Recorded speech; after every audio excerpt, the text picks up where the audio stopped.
गांधी जी, जवाहरलाल नेहरू, सरदार पटेल, ये सरेंडर वाले लोग नहीं हैं। ये सुपर पावर से लड़ने वाले लोग हैं। ये दबाव में आकर बोल गए हैं, मगर ये करना नहीं चाहते हैं, क्योंकि ये इस देश में न्याय नहीं चाहते हैं। ये अंबानी अदानी वाला देश चाहते हैं, अरबपतियों वाला देश चाहते हैं, सामाजिक न्याय वाला देश नहीं चाहते हैं। मैं आपको तेलंगाना की बात करना चाहता हूं। दो मॉडल हैं जाति जनगणना के, एक तेलंगाना का मॉडल और दूसरा बीजेपी का बिहार का मॉडल, और जो उनकी सोच का मॉडल है कि कुछ भी हो जाए, जाति जनगणना लोकसभा और राज्यसभा में पास होगा।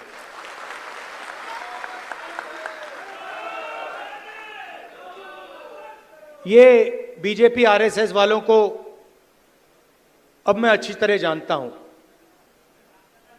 इन पर थोड़ा सा दबाव डालो, थोड़ा सा धक्का मारो, डर के भाग जाते हैं ये लोग।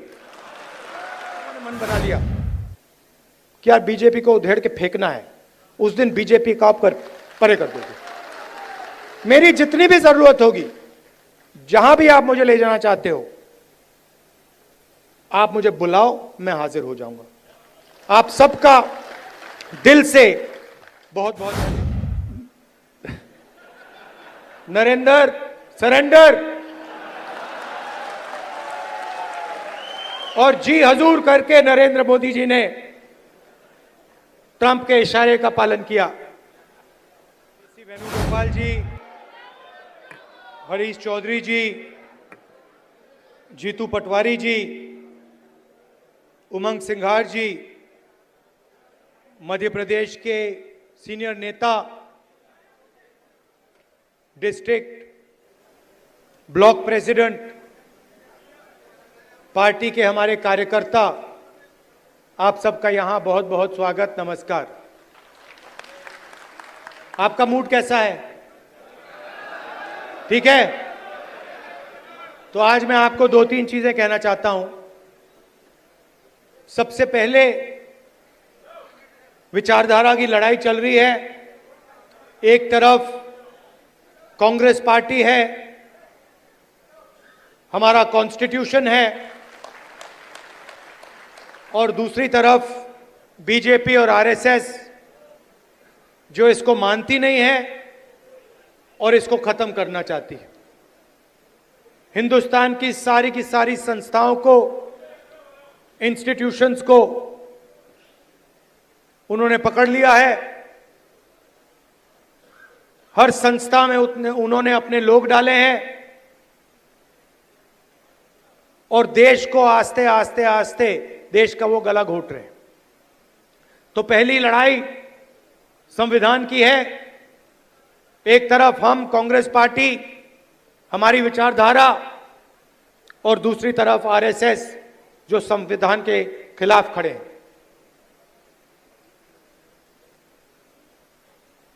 दूसरी लड़ाई सामाजिक न्याय की। जीतू ने कहा, जाति जनगणना के बारे में बोला। पार्लियामेंट हाउस में, लोकसभा में मैंने देश से वायदा किया था कि कुछ भी हो जाए, जाति जनगणना लोकसभा और राज्यसभा में पास होगा।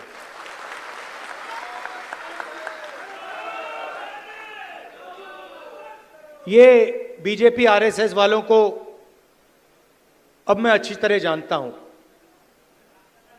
इन पर थोड़ा सा दबाव डालो, थोड़ा सा धक्का मारो, डर के भाग जाते हैं ये लोग। जैसे उधर से ट्रंप ने एक इशारा किया, फोन उठाया, कहा मोदी जी क्या कर रहे हो?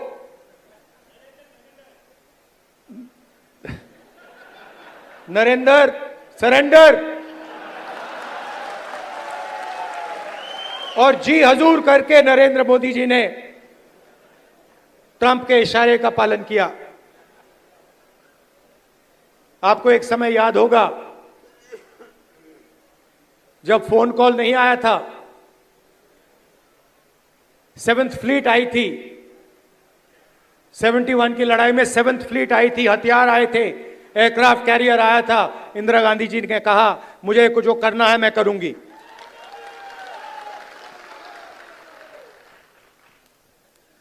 ये फर्क है,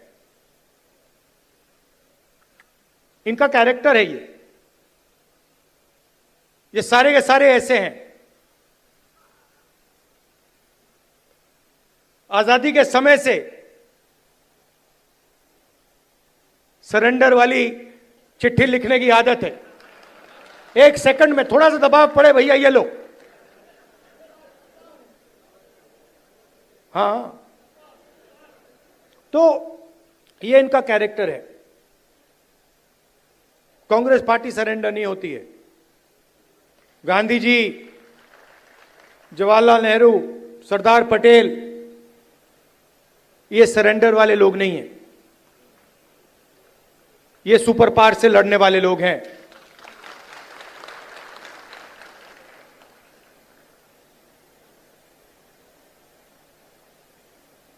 तो जाति जनगणना की बात मैंने कहा, देखिए आपको जो करना है करो। हम सामाजिक न्याय की लड़ाई लड़ेंगे और जाति जनगणना को हम लोकसभा में पास करेंगे। मोदी जी पहले कहते थे कोई जात नहीं है, फिर सिर्फ 4 जात हैं। चुनाव के समय वो ओबीसी बन जाते हैं। गडकरी जी ने कहा, मोहन भगवत ने बयान दिए,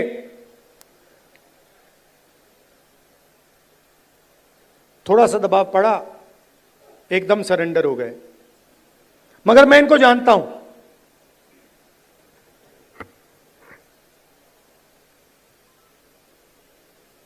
जैसे इन्होंने महिला आरक्षण का काम किया था, वो 10 साल बाद वाला, यहां भी वही कोशिश है इनकी। ये करना नहीं चाहते हैं, ये दबाव में आकर बोल गए हैं, मगर ये करना नहीं चाहते हैं, क्योंकि ये इस देश में न्याय नहीं चाहते हैं। ये अंबानी अदानी वाला देश चाहते हैं, अरबपतियों वाला देश चाहते हैं, सामाजिक न्याय वाला देश नहीं चाहते हैं। मैं आपको तेलंगाना की बात करना चाहता हूं। 2 मॉडल हैं जाति जनगणना के, एक तेलंगाना का मॉडल और दूसरा बीजेपी का बिहार का मॉडल, और जो उनकी सोच का मॉडल है। तेलंगाना में जाति जनगणना कैसे हुआ मैं आपको बताना चाहता हूं। बिहार में बंद कमरे में सवाल चुने गए, ब्यूरोक्रेट्स ने सवाल चुने, बिना किसी से पूछे,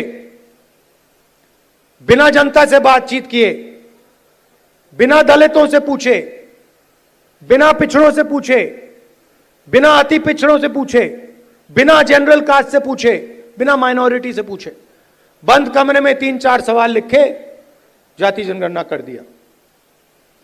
तेलंगाना में हमने लाखों लोगों से सवाल पूछा, दलितों के संगठनों से, आदिवासी के संगठनों से, उनके नेताओं से, और हमने उनसे पूछा कि देखिए हम जाति जनगणना करने जा रहे हैं, सर्वे करने जा रहे हैं, आप इस सर्वे में कौन से सवाल चाहते हो। 3.5 लाख लोगों ने हमारी प्रोसेस में एक साथ मिलकर सवाल निकाले, और उसके बाद बिहार में सेल्फ रिपोर्टिंग था। अगर आप बोलना चाहते हो तो बोलो, नहीं बोलना चाहते हो तो नहीं बोलो। तेलंगाना में हर व्यक्ति, हर परिवार के घर में सरकार के ऑफिसर्स गए और उन्होंने उनसे सवाल पूछे। नतीजा मैं आपको बताना चाहता हूं। जाति जनगणना में क्या पता लगा? तेलंगाना का जो कॉर्पोरेट स्ट्रक्चर है, प्राइवेट सेक्टर है, आप हैरान हो जाओगे। तेलंगाना का जो प्राइवेट स्ट्रक्चर है, प्राइवेट सेक्टर है, सीईओज, सीनियर मैनेजमेंट, कंपनी के मालिक, इन सब की लिस्ट में आपको एक दलित, एक आदिवासी, एक पिछड़ा वर्ग का व्यक्ति नहीं मिलेगा। यह सच्चाई है। तेलंगाना में जो भी कॉन्ट्रैक्ट सरकार देती है, सारे के सारे कॉन्ट्रैक्ट्स 5% लोगों को मिलते हैं। उसमें ना कोई दलित है, ना कोई आदिवासी है, ना कोई पिछड़े वर्ग का व्यक्ति है। यह सच्चाई है। हम कहते हैं हम सुपर पावर बनना चाहते हैं। दलितों की आबादी 15%, पिछड़ों की आबादी कम से कम 55%, आदिवासियों की आबादी 9%, माइनॉरिटीज 15%, सब जोड़ लो 90% बनता है। इनकी भागीदारी नहीं है। और वही चुने हुए अमीर लोगों को सारा का सारा दिया जाता है। उसी लिस्ट में कॉर्पोरेट सेक्टर की लिस्ट निकालो, बड़े बड़े ब्यूरोक्रेट्स की लिस्ट निकालो, उसमें आपको गरीब जनरल कास्ट का भी कोई नहीं मिलेगा। यह सच्चाई है। मजदूरों की लिस्ट निकालो,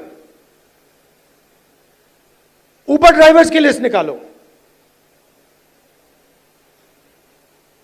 जो खाना डिलीवर करते हैं उनकी लिस्ट निकालो, और उसमें आपको पिछड़ा वर्ग, दलित, आदिवासी सब मिलेंगे। दो हिंदुस्तान बन रहे हैं,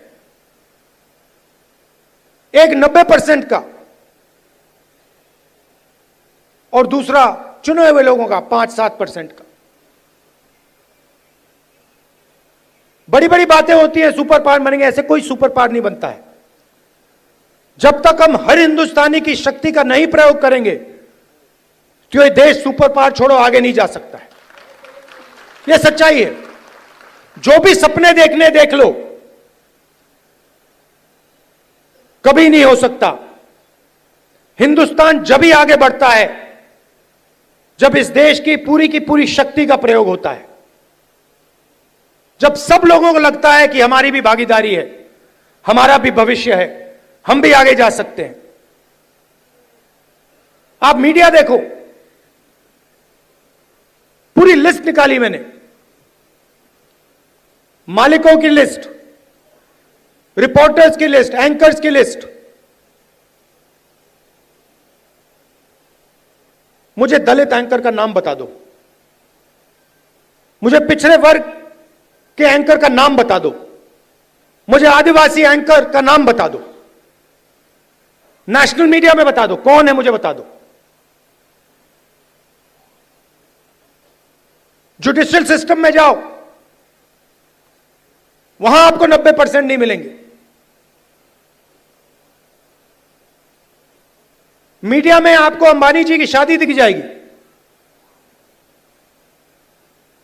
डांस गाना दिखेगा, मगर किसान भूखा मर जाए, मजदूर मर जाए, कभी नहीं दिखाई देगा। और पूरा का पूरा धन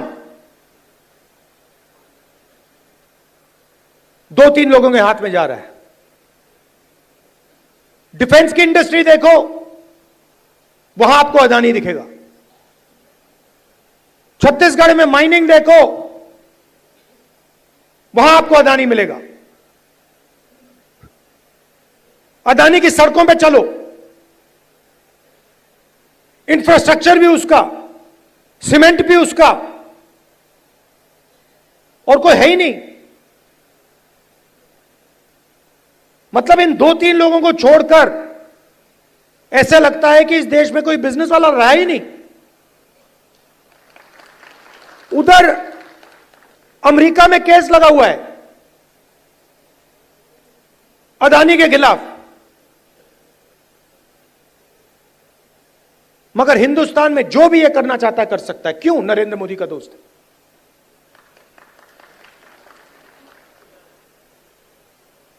तो हो क्या रहा है? 90% को परे कर दिया, गरीब जनरल कास्ट को परे कर दिया,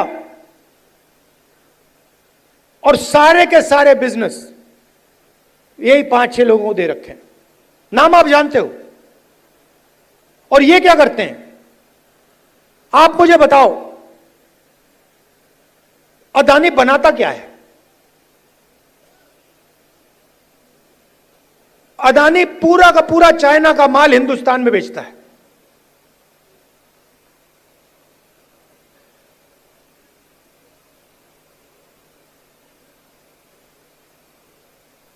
तो अदानी पैसे बनाता है, अंबानी पैसे बनाता है, और चाइना अपना माल हिंदुस्तान में बेचता है।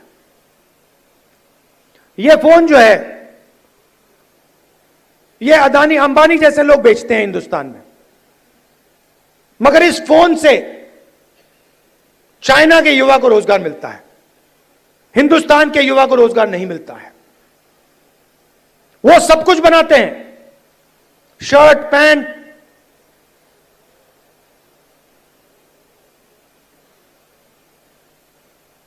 मोबाइल फोन, सोलर पैनल, और यहां पे बेरोजगारी फैलती जा रही है, फैलती जा रही है। जहां भी देखो, आप किसी भी युवा से पूछो, भैया क्या करते हो? कुछ नहीं करते हैं। क्या काम करते हो? नहीं, कुछ नहीं करते हैं।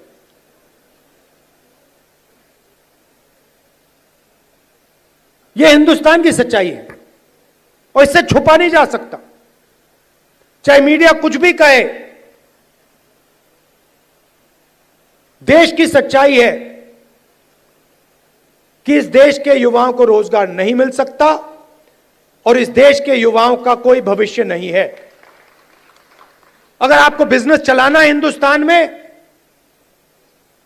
या आपका नाम अदानी हो या अंबानी हो, नहीं तो आपके लिए डिमोनेटाइजेशन, गलत जीएसटी,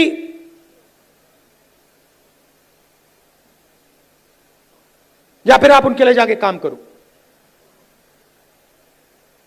जाति जनगणना पूरे देश को दिखा देगा इस देश में किस प्रकार से अन्याय हो रहा है, किसको फायदा मिल रहा है, किसको नहीं मिल रहा है। किसी को चोट लगती है, आपका कभी फ्रैक्चर हुआ है?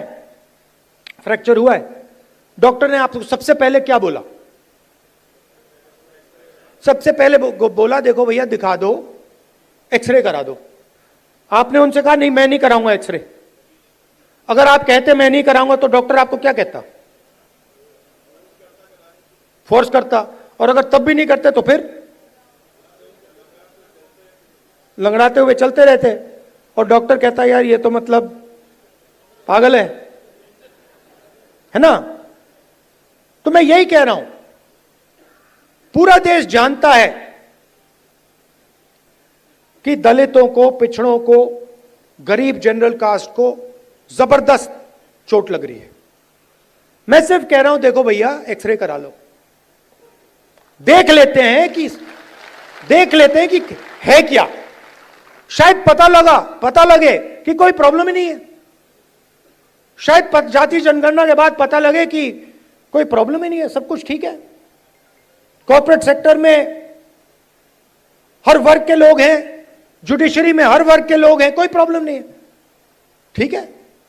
मगर अगर एक्सरे से पता लगा कि टांग टूटी हुई है तो कुछ ना कुछ तो करना पड़ेगा ना। तो इसीलिए बीजेपी नहीं चाहती है, क्योंकि अगर जाति जनगणना हो गया तो ये इनका जो अदानी अंबानी वाला मॉडल है ये वहीं खत्म हो जाएगा, क्योंकि देश को पता लग जाएगा कि 90% को कोई फायदा नहीं हो रहा है, ये 5-10% को सारा का सारा हिंदुस्तान का धन जा रहा है और जनता अपने आप खड़े होकर उसको रोक देगी।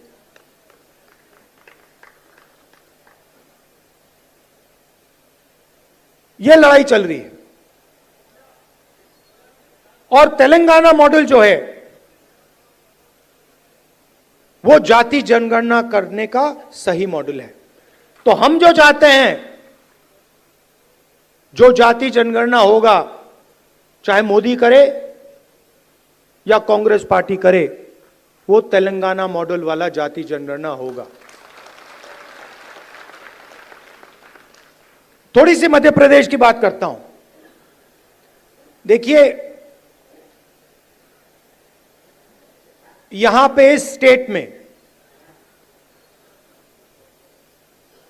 कांग्रेस की जो विचारधारा है, कांग्रेस के जो कार्यकर्ता हैं, कांग्रेस की विचारधारा के जो लीडर्स हैं, उनकी कोई कमी नहीं है। यह भरा पड़ा हुआ है। इसी कमरे में बीजेपी को हराने का टैलेंट बैठा हुआ है।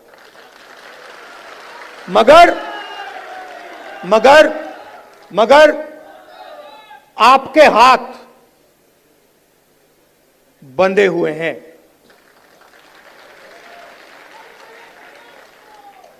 बंधे क्यों हैं? क्योंकि आपकी आवाज कांग्रेस पार्टी के संगठन में ठीक से नहीं सुनाई देती है।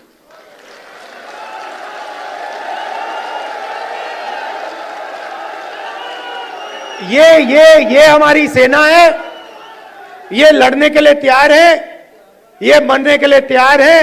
बीच में 2-3 लोग उल्टे सीधे बयान देते रहते हैं।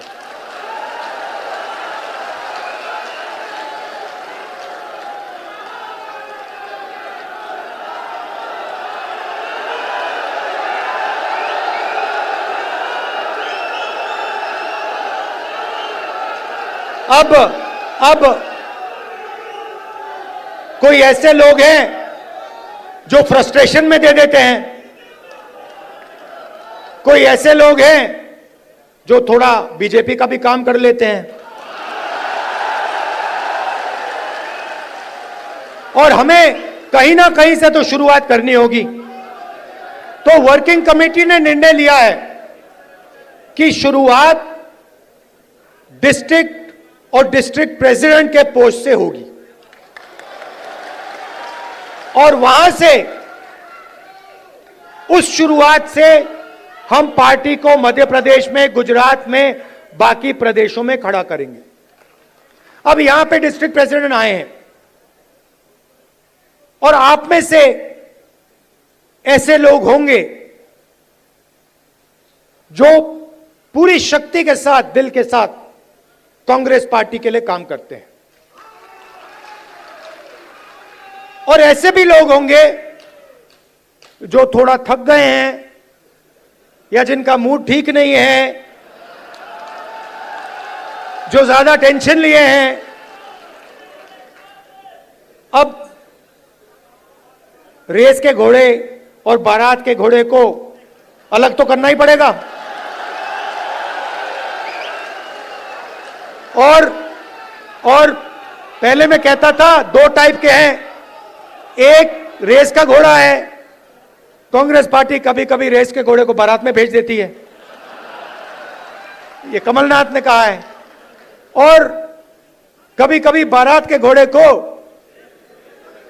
रेस की लाइन में खड़ा कर देती है, उसको पीछे से वो एक चाबुक पड़ता है, वो वहीं बैठ जाता है। मगर एक तीसरी कैटेगरी है, एक हुआ बारात का, दूसरा हुआ रेस का, एक तीसरा भी होता है। कौन सा होता है? लंगड़ा घोड़ा। तो ये छांटना है हमें, लंगड़ा कौन सा है, रेस का कौन सा है, बारात का कौन सा है। बारात वाले को बारात में भेजना है, रेस वाले को रेस में डालना है, और लंगड़े वाले को रिटायर करना है कि भैया ये लो, थोड़ी सी घास चरो, घास खाओ, घास चढ़ो, पानी पियो, रिलैक्स करो, बाकी लोगों को तंग मत करो, बाकी घोड़ों को डिस्टर्ब मत करो, नहीं तो फिर कार्रवाई करनी पड़ेगी। जो लंगड़ा घोड़ा होता है, अगर वो डिस्टर्ब करता है तो उसके साथ क्या होता है जानते हो? वो मैं नहीं कहूंगा। तो ये बदलाव लाना है। गुजरात में हमने नए डिस्ट्रिक्ट प्रेसिडेंट्स चुने, दिल्ली से ऑब्जर्वर आए, एआईसीसी से ऑब्जर्वर आए, गुजरात के नेताओं के साथ वो हर डिस्ट्रिक्ट में गए और उन्होंने कार्यकर्ताओं से बात की, लोगों से बात की, नेताओं से बात की, जिनको कांग्रेस पार्टी में सीनियर लीडर कहा जाता है उनसे भी बात की, और नाम चुनकर उन्होंने दिल्ली भेजे। मैं 2 लिस्ट देख रहा था, पुराने डिस्ट्रिक्ट प्रेसिडेंट्स, और मैं ये नहीं कह रहा हूं कि उसमें अच्छे लोग नहीं थे, और उनको फिर से डिस्ट्रिक्ट प्रेसिडेंट बनाया जा सकता है। तो हम किसी को कैंसिल नहीं कर रहे हैं। अगर आप अच्छा काम कर रहे हो, जो यहां डिस्ट्रिक्ट प्रेसिडेंट बैठे हैं, अगर आप अच्छा काम कर रहे हो, आपको कोई घबराने की जरूरत नहीं। मैंने वो 2 लिस्ट देखी, जमीन आसमान का फर्क है। एक लिस्ट कहना नहीं चाहिए, मगर सीनियर नेता के असिस्टेंट,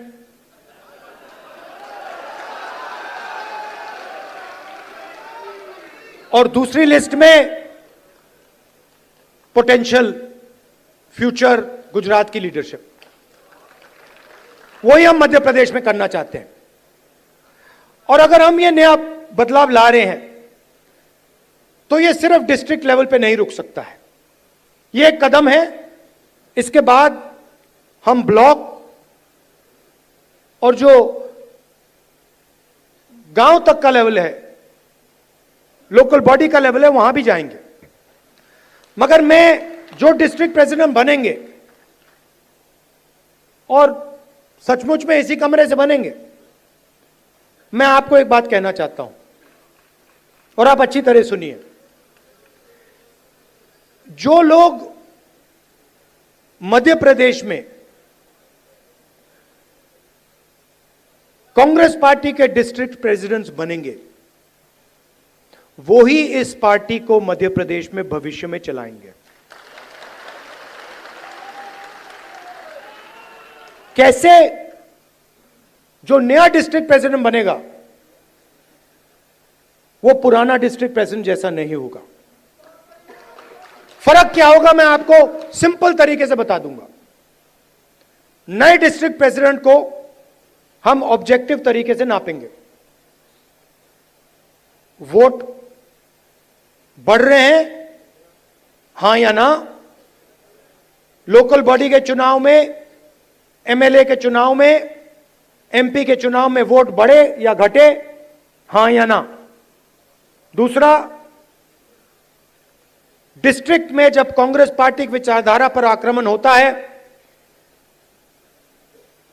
किसी दलित को, आदिवासी को, पिछड़े वर्ग को, गरीब जनरल कास्ट को, महिला को मारा जाता है, पीटा जाता है, दबाया जाता है, माइनॉरिटी को मारा जाता है, पीटा जाता है, दबाया जाता है, कांग्रेस पार्टी क्या वहां खड़ी मिली या नहीं मिली? और तीसरा, न्यू जनरेशन लीडरशिप, चाहे वो पार्टी के अंदर हो या पार्टी के बाहर, क्या उन लोगों को डिस्ट्रिक्ट में बढ़ावा दिया जा रहा है? क्या डिस्ट्रिक्ट प्रेसिडेंट और वर्कर के बीच में अच्छा संबंध है? क्या डिस्ट्रिक्ट प्रेसिडेंट सबको एक साथ लेकर आगे चल रहा है या अपनी ही राजनीति कर रहा है? ये उसकी जिम्मेदारियां हैं। मगर जिम्मेदारी बिना पावर नहीं दी जा सकती है। मैंने आपको जिम्मेदारी दे दी, मैंने आपको माइक दे दिया, और ये जो कांग्रेस पार्टी में हम करते रहते हैं, इसका कोई मतलब नहीं। तो अगर हम आपको माइक दे रहे हैं तो उसमें कम से कम 440 का करंट होना चाहिए। और 440 का करंट हम कैसे देंगे? जो हमारा डिस्ट्रिक्ट प्रेसिडेंट होगा उसकी आवाज लोकल बॉडी के कैंडिडेट्स को चुनने में, एमएलए के कैंडिडेट्स को चुनने में और लोकसभा के कैंडिडेट को चुनने में सुनाई देगी। अगर कोई सोचता है कि वो डिस्ट्रिक्ट प्रेसिडेंट को अलग कर दे और वो कांग्रेस पार्टी में आगे बढ़ेगा, तो वो आज के बाद गलतफहमी में है। तो हम 55 लीडर चाहते हैं मध्य प्रदेश के लिए, मध्य प्रदेश के भविष्य के लिए हम 55 लीडर को चुनना चाहते हैं। ये हमारे ऑब्जर्वर्स का काम है। और उसके बाद जैसे मैंने कहा, ब्लॉक का काम शुरू होगा, पंचायत लेवल का काम होगा, वार्ड लेवल का काम शुरू होगा। मगर ये एक बहुत गहरा कदम लिया जा रहा है। मैं जानता हूं कि आप लोग कांग्रेस पार्टी को आगे बढ़ाना चाहते हो, और मैं जानता हूं कि आपको कितना फ्रस्ट्रेट किया जाता है। मैं यहां आपको यह बताने आया हूं कि मैं आपके साथ खड़ा हूं, और जो भी कांग्रेस पार्टी की विचारधारा की रक्षा करेगा, जो भी कांग्रेस पार्टी को मध्य प्रदेश में बढ़ाने की कोशिश करेगा, उसके साथ मैं खड़ा मिलूंगा।